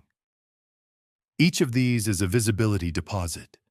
Each one expands the network of people who have direct evidence of what you're capable of. The fifth element is platform development. Systematically creating opportunities to demonstrate your expertise and communication capability to broader audiences. This might mean internal presentations, industry involvement, written communication, or leadership roles in visible initiatives. The specific form matters less than the underlying principle. Influence that lives only in direct interactions has a natural ceiling. Influence that extends through platforms, through things people have read, seen, or heard about, scales beyond what any amount of one-on-one interaction could produce. The sixth element is mentorship and knowledge transfer, which serves influence building in ways that are simultaneously generous and practically powerful. Developing other people's capabilities creates loyalty, advocacy, and a network of people who understand your approach well enough to represent it accurately when you're not present. It also forces the kind of deep organization and articulation of your own knowledge that produces genuine mastery rather than practiced competence. The person who develops other effective communicators becomes known as a multiplier. Multipliers occupy a category of professional influence that is both rare and essentially permanent. Organizations don't let multipliers go easily. Networks don't stop consulting multipliers. The reputation of someone who demonstrably makes people around them better is self-reinforcing in ways that purely individual excellence never achieves. The seventh element is legacy thinking, the longest game available, and the one that most people don't begin playing until much later than they should. Legacy isn't about grand achievement. It's about becoming someone whose influence outlasts any specific role, project, or relationship, whose approaches get adopted, whose standards become reference points, whose name gets invoked in conversations as an example of how things should be done. This level of influence is built the same way everything else in this chapter is built. Through consistency, through genuine investment in others, through competence demonstrated repeatedly over time. There's no shortcut to it, but there's also no ceiling on it. The story other people tell about you when you're not in the room is being written right now. In every interaction, every follow-through, every moment where you chose to communicate with intention rather than convenience. You're the only editor it has. Use that authority deliberately. Chapter 11. The Charisma Mechanism. Charisma has nothing to do with you. It has everything to do with how you make other people feel about themselves. This is the reframe that dismantles the entire mythology around magnetic presence. Most people think charisma is a quality you possess, something radiating outward from an exceptional personality, a kind of interpersonal electricity that some people were born conducting and others weren't. This model is wrong, and believing it is expensive. It turns charisma into a fixed trait rather than a learnable practice. The actual mechanism is simpler and more demanding. Charismatic people make others feel, in the specific moments of interaction, genuinely seen, genuinely interesting, and genuinely valued. That feeling is the product. The charisma is just the consistent capacity to produce it. Which means the question isn't how do I become more magnetic, it's how do I become more genuinely interested in the people in front of me. Those are very different projects. The first component is presence intensity. And in an era of perpetual distraction, it's become so rare that it reads as almost supernatural when you encounter it. Most people offer partial attention. They're physically present but mentally elsewhere, processing their next point, monitoring the room, managing their phone and their peripheral awareness. The person in front of them receives maybe 60% of their cognitive bandwidth. Full presence means the other 80 things get suspended, not suppressed with effort, genuinely set aside, because this conversation, this person, this moment is where your attention actually lives. When someone experiences that quality of attention from another person, something in them responds at a level below conscious thought. They feel important. They feel interesting. They feel that this interaction matters. That feeling is what people call charisma. It's attention, offered completely. The second component is emotional attunement. Reading what someone is actually experiencing beneath what they're saying, and responding to the real signal rather than the surface one. Someone describes a professional challenge in careful, measured language. Underneath the measured language is anxiety or excitement, or a specific fear about how they'll be perceived. The attuned response addresses what's actually happening. The inattentive response addresses the words. Attunement doesn't require psychic ability. It requires attention to the channels most people ignore. Vocal quality, energy level, what someone emphasizes versus glosses over, where their language becomes suddenly more careful or suddenly more emotional.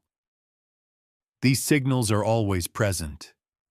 Most people aren't reading them because they're focused on content rather than experience. The third component is genuine curiosity, and the word genuine is doing significant load-bearing work here. Performed curiosity is one of the most transparent and counterproductive things a person can produce. People recognize immediately when someone is asking questions to appear interested, rather than because they actually want to know. The recognition produces the opposite of the intended effect. Real curiosity follows the energy of what's actually interesting. It asks follow-up questions that couldn't have been prepared in advance, because they emerge from genuine engagement with what was just said. It lingers on what's surprising or unexpected, rather than moving efficiently toward the next agenda item. It treats the other person as a source of genuine discovery, rather than a box to be checked. Here's the retention beat that tends to produce the most honest response. The reason most people struggle with genuine curiosity is that they're too focused on their own performance to be actually interested in anyone else. They're monitoring how they're coming across, preparing what they'll say next, managing the impression they're creating, all of which requires cognitive resources that could otherwise be directed outward. The solution is a priorities shift, not a technique. Decide that understanding this person matters more than managing their impression of you. That decision, made genuinely, produces more charisma than any collection of techniques ever could. The fourth component is energy management. Charismatic people understand that their emotional state is contagious, that the energy they bring into an interaction spreads, involuntarily, to everyone in it. This creates both a responsibility and an opportunity. The responsibility is not inflicting negative states on people who have nothing to do with causing them. The opportunity is deliberately bringing the quality of energy that serves the moment. Calm in crisis, enthusiasm for genuine excitement, focused intensity when stakes are high. The fifth component is strategic vulnerability, sharing enough personal reality to create genuine connection without converting the interaction into emotional processing that burdens the other person. The calibration here is specific. Share challenges others can recognize in themselves, lessons that demonstrate growth without requiring sympathy, uncertainties that humanize without undermining confidence, vulnerability that serves the relationship, not vulnerability that serves your need to be seen. The sixth component is generous recognition, and this one is both simple and consistently under-practiced. Charismatic people notice what others do well and say so specifically in real time, not generic praise. Precise observation delivered directly. That specific thing you did, in that specific way, had this specific effect. This kind of recognition is rare enough that receiving it is genuinely memorable, and it costs nothing except attention, which conveniently is the same resource all of this requires. The mechanism is not complicated. Make people feel genuinely seen. The rest follows. Chapter 12. Hard conversations. The conversation you've been putting off is having itself anyway, just without you there to shape it. This is what avoidance actually costs. Not just the unresolved issue sitting quietly in the background, the active damage being done by the story filling the space you left empty, the interpretation the other person is constructing in your absence, the resentment accumulating interest, the problem compounding while you wait for a moment that feels less uncomfortable than this one. That moment doesn't arrive. Difficult conversations don't become easier with time. They become more expensive. The foundation of effective difficult conversation is a complete reframe of what the conversation is for. Most people enter conflict with an adversarial model. There's a position to defend, a point to win, a verdict to avoid. This model guarantees damage regardless of outcome, because even winning an adversarial conversation produces a loser, and losers remember. The alternative is collaborative problem-solving, entering the conversation with the genuine orientation that you and this person share a problem, and your collective goal is to solve it. Not your goal to defeat their position, the shared goal to find something workable for both people.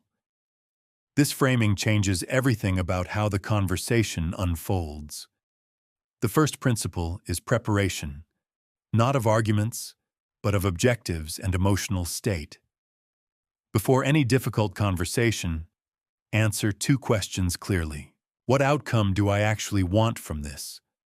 Not what do I want to say, but what do I want to be true afterward?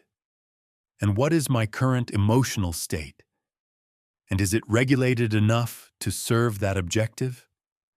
Walking into a difficult conversation angry, hurt, or defensive virtually guarantees that your emotional state becomes the conversation's subject rather than the actual problem.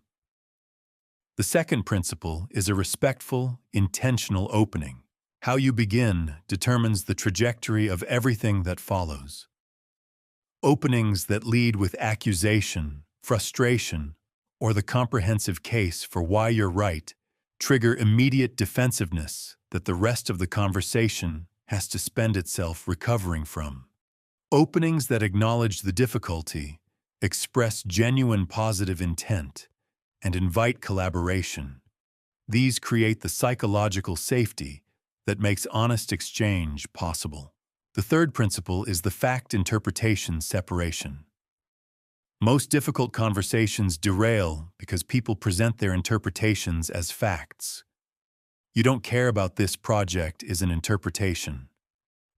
The last 3 deadlines were missed is a fact. The interpretation triggers defense. The fact opens discussion.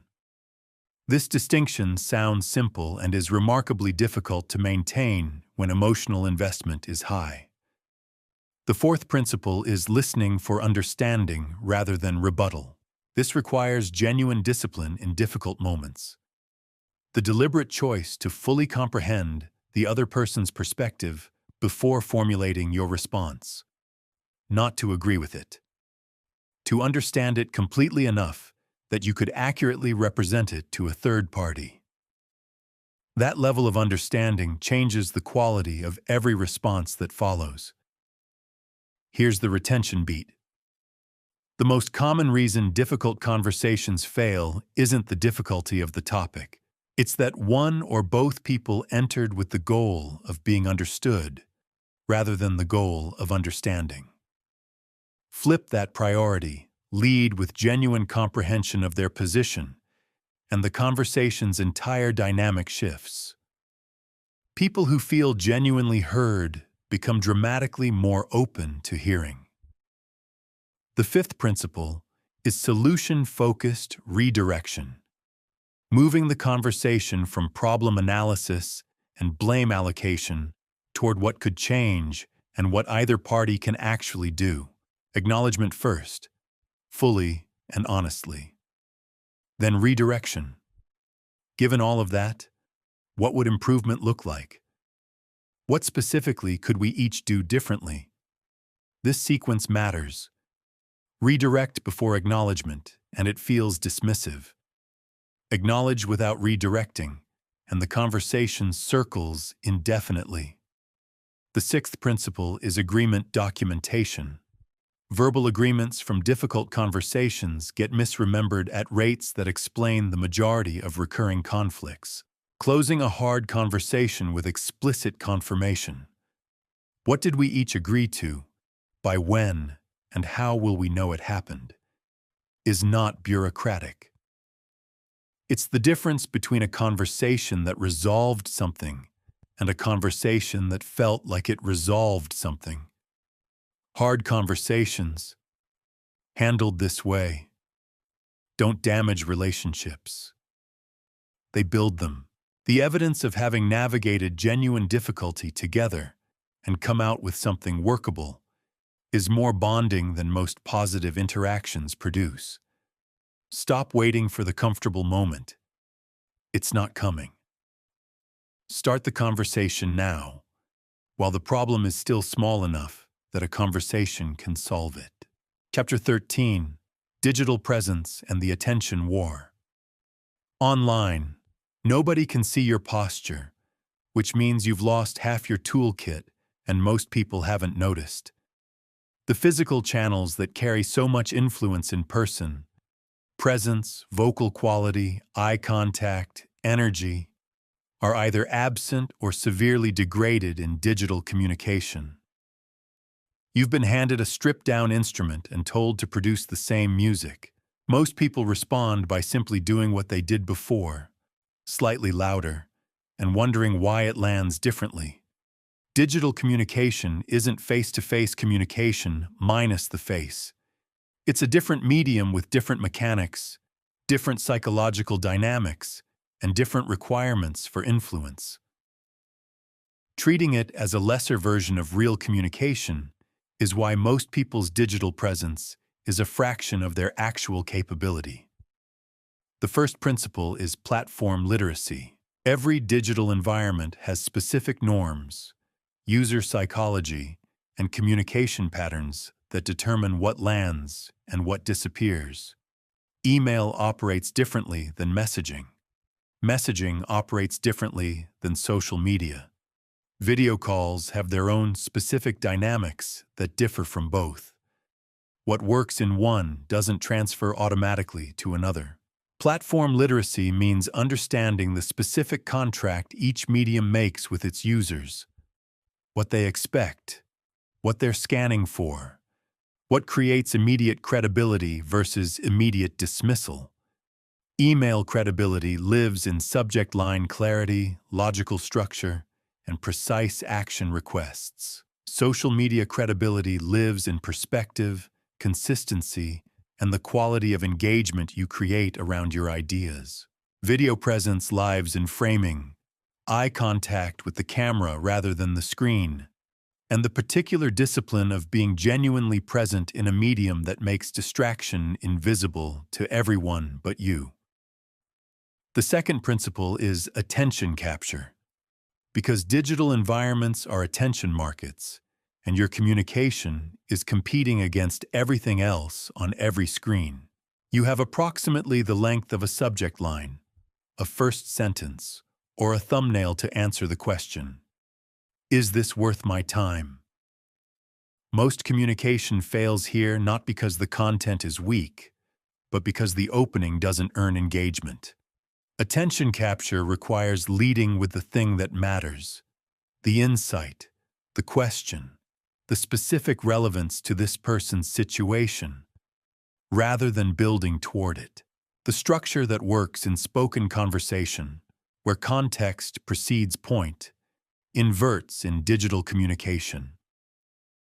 Point first. Context for those who want it. The third principle is emotional connection through content. Replacing the physical present signals you've lost with the psychological ones that text and digital formats can actually carry. Personal specificity. Demonstrated understanding of the reader's actual situation. Selective vulnerability that humanizes rather than overwhelms.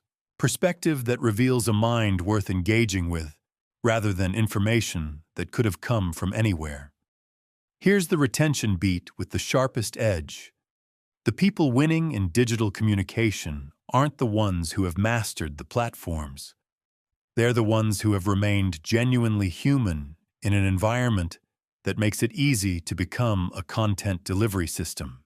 The irony is that as digital communication has become more sophisticated and more saturated, the qualities that cut through, honesty, specificity, genuine perspective, real curiosity, have become rarer and therefore more powerful.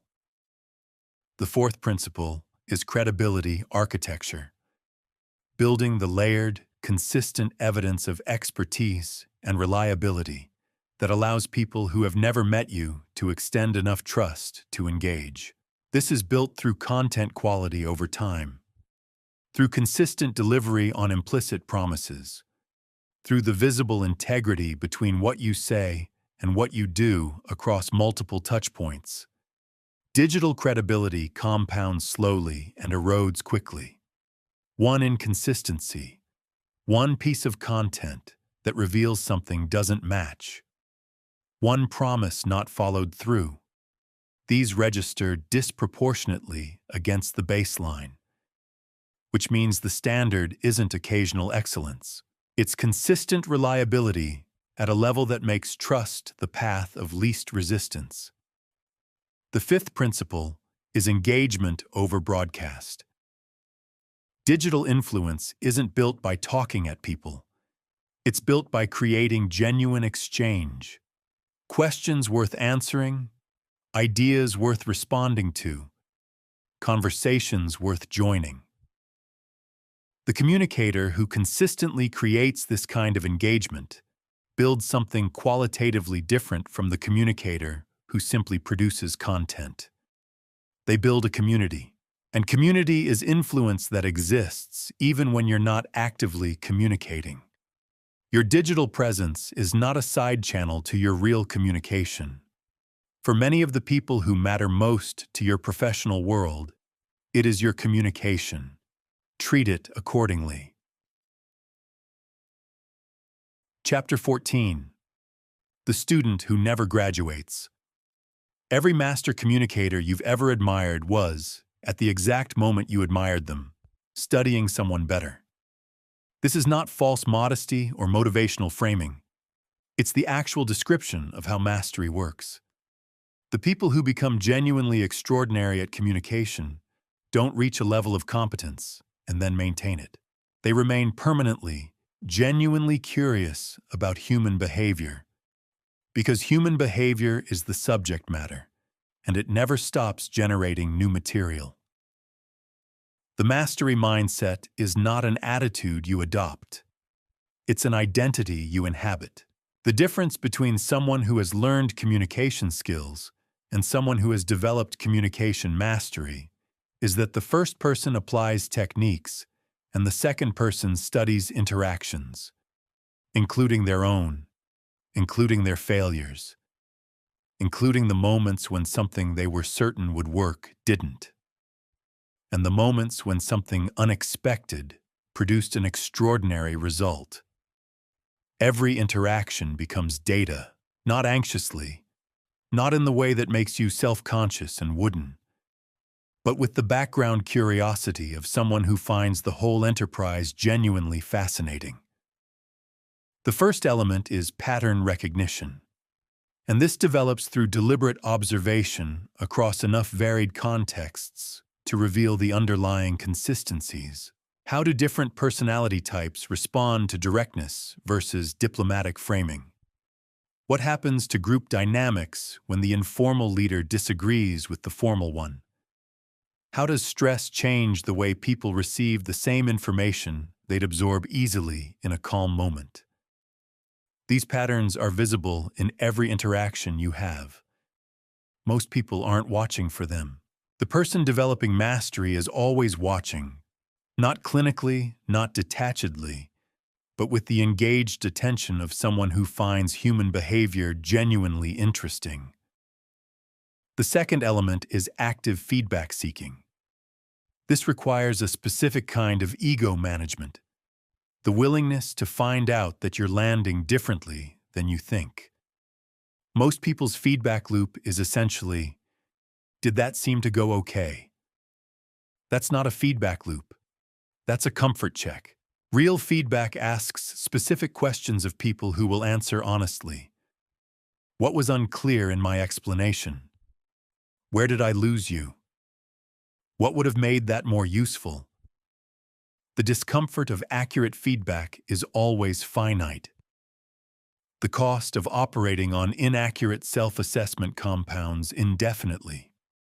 This is not complicated math. The third element is cross-domain learning, pulling insights from fields that have developed sophisticated models of human behavior and translating them into communication practice.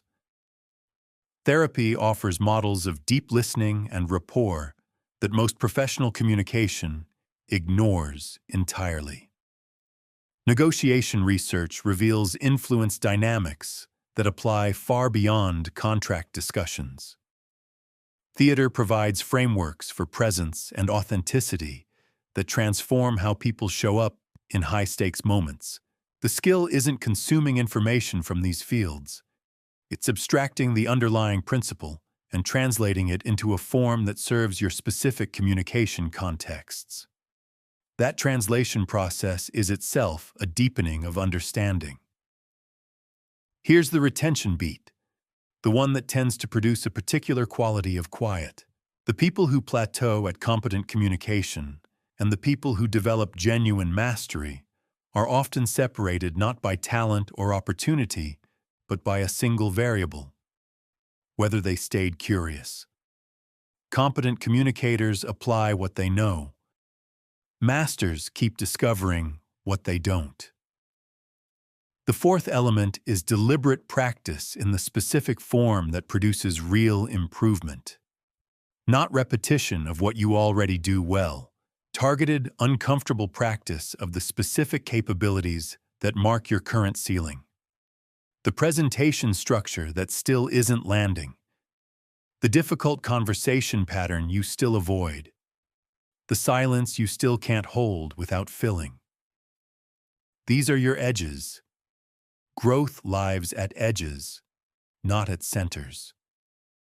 The fifth element is teaching, which forces the kind of articulation and organization that deepens understanding beyond what practice alone produces. Explaining why something works requires understanding it at a different level than simply knowing that it works. Every time you help someone else develop a communication capability, you understand that capability more completely yourself. The sixth element is identity integration, the point at which the study, the practice, the feedback, and the application have accumulated into something that no longer feels like technique, where the skills have become character, where you don't communicate powerfully because you're trying to communicate powerfully. You communicate powerfully because of who you've gradually, deliberately become. This takes longer than any book suggests. It is also available to anyone willing to stay curious long enough. Stay curious. The subject never runs out of material.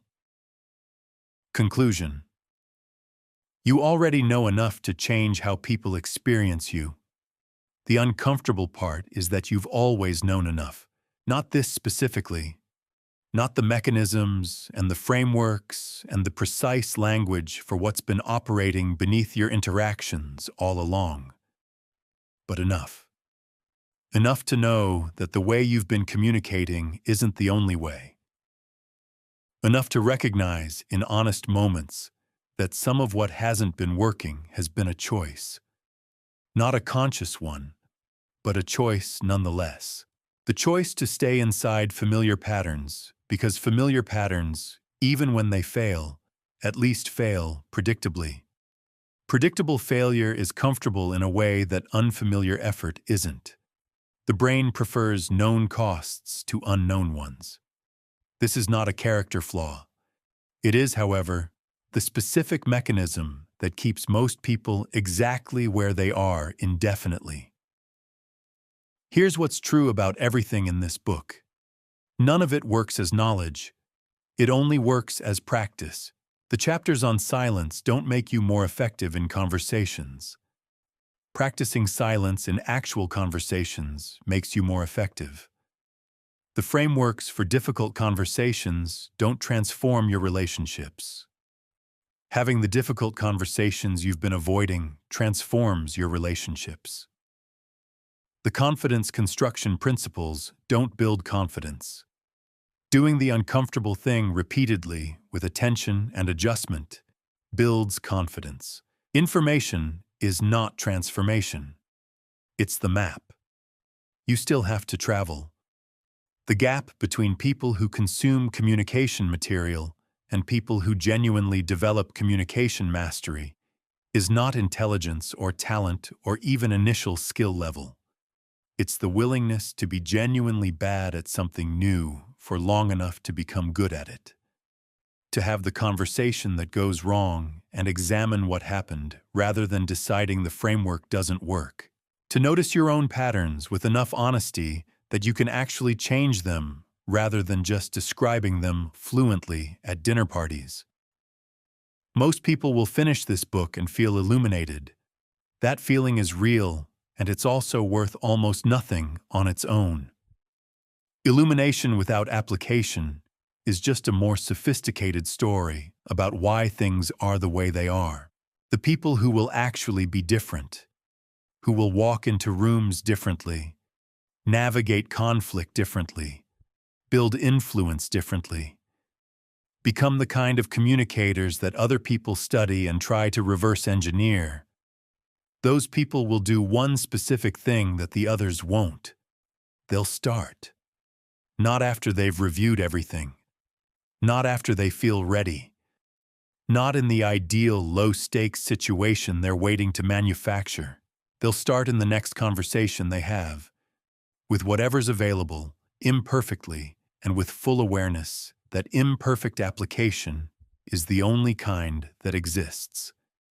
Every master communicator you've encountered was once someone who knew the theory and hadn't yet built the practice.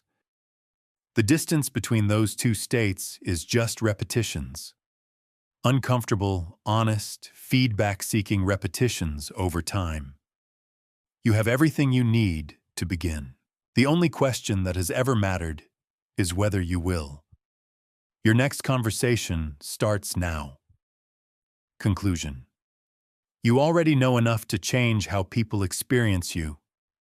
The uncomfortable part is that you've always known enough. Not this specifically, not the mechanisms and the frameworks and the precise language for what's been operating beneath your interactions all along. But enough.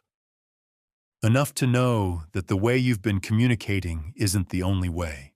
Enough to recognize, in honest moments, that some of what hasn't been working has been a choice. Not a conscious one, but a choice nonetheless. The choice to stay inside familiar patterns because familiar patterns, even when they fail, at least fail predictably. Predictable failure is comfortable in a way that unfamiliar effort isn't. The brain prefers known costs to unknown ones. This is not a character flaw. It is, however, the specific mechanism that keeps most people exactly where they are indefinitely. Here's what's true about everything in this book. None of it works as knowledge. It only works as practice.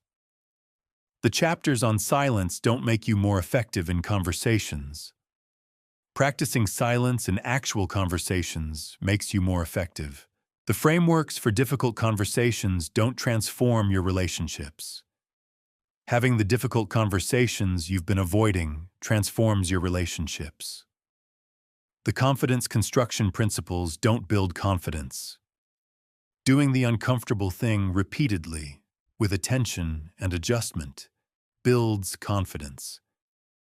Information is not transformation. It's the map. You still have to travel. The gap between people who consume communication material and people who genuinely develop communication mastery is not intelligence or talent or even initial skill level. It's the willingness to be genuinely bad at something new for long enough to become good at it. To have the conversation that goes wrong and examine what happened rather than deciding the framework doesn't work. To notice your own patterns with enough honesty that you can actually change them rather than just describing them fluently at dinner parties. Most people will finish this book and feel illuminated. That feeling is real, and it's also worth almost nothing on its own. Illumination without application is just a more sophisticated story about why things are the way they are. The people who will actually be different, who will walk into rooms differently, navigate conflict differently, build influence differently, become the kind of communicators that other people study and try to reverse engineer. Those people will do one specific thing that the others won't. They'll start. Not after they've reviewed everything. Not after they feel ready. Not in the ideal, low-stakes situation they're waiting to manufacture. They'll start in the next conversation they have, with whatever's available, imperfectly, and with full awareness that imperfect application is the only kind that exists. Every master communicator you've encountered was once someone who knew the theory and hadn't yet built the practice. The distance between those two states is just repetitions. Uncomfortable, honest, feedback-seeking repetitions over time. You have everything you need to begin. The only question that has ever mattered is whether you will. Your next conversation starts now.